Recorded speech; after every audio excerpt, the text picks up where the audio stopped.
నానమ్మ అదేం చెప్తాను అది గట్ల గక్కది ఒక్కొక్కటి తీస్తానవేంది ఆహా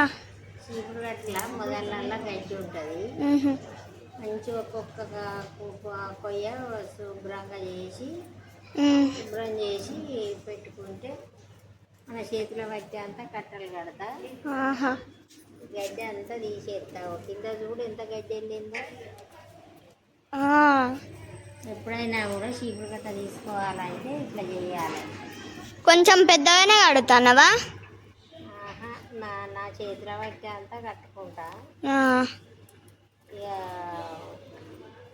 ఇక నా చేతిలో ఎంత పెద్ద కట్ట పడుతుందో అంత కట్టుకొని నీట్గా పక్కకు పెడతా సరే నాని చీపురట్ట తీసుడంటే ఇట్లా తీసుకోవాలి అర్థమైందా ఒక్కొక్క పొయ్యి ఇట్లా సాఫ్ చేసుకోవాలి గడ్డి ఎంత తింటా మొదలల్లా గడ్డి అంతా తీసేసి మన చేయికి పట్టుకునే అంత ఇది అట్లా వేసుకొని నిండా కూడా ముళ్ళు ఉంటుంది ఈ ముళ్ళు అంతా దులిపినాం ఇప్పుడు ఫస్ట్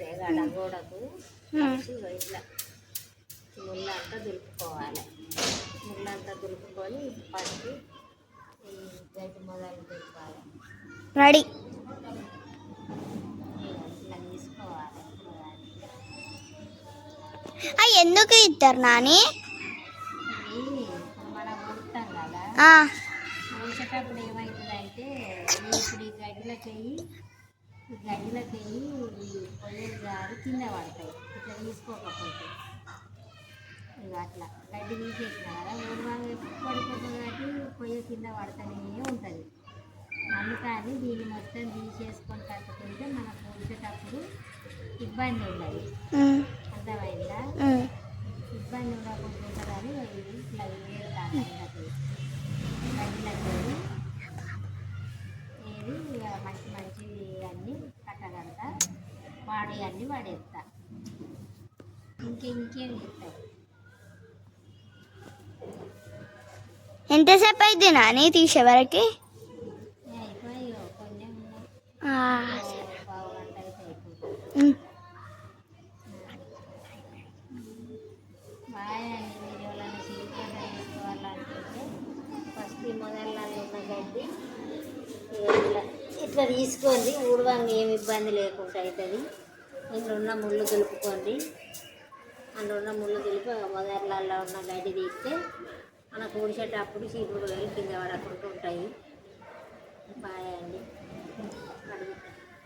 చేసినావా నాన్నమ్మ ఏం చెప్తాను చీపురు గడ్డలు తిట్టానమ్మా ఇక ఇంత ఉంటాయి పుల్లలకు గడ్డి ఉంటుంది రోజు ఊడుతా అంటే ఊడిపోతుంది అందుకని ఒక్కసారి శుభ్రంగా తీసి పెట్టుకుంటే మంచిగా ఉంటాయి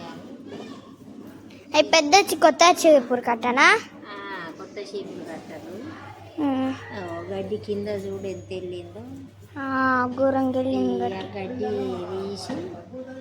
కొంచెం మన చేతులకు వందే అంతా పట్టుకోవాలి ఇట్లా గడ్డి కొన్ని ఇట్లా చిన్నగా ఉంటే పడేయాలి ఊడిపోకుండా గడ్డి అంతా వీడియో అంతా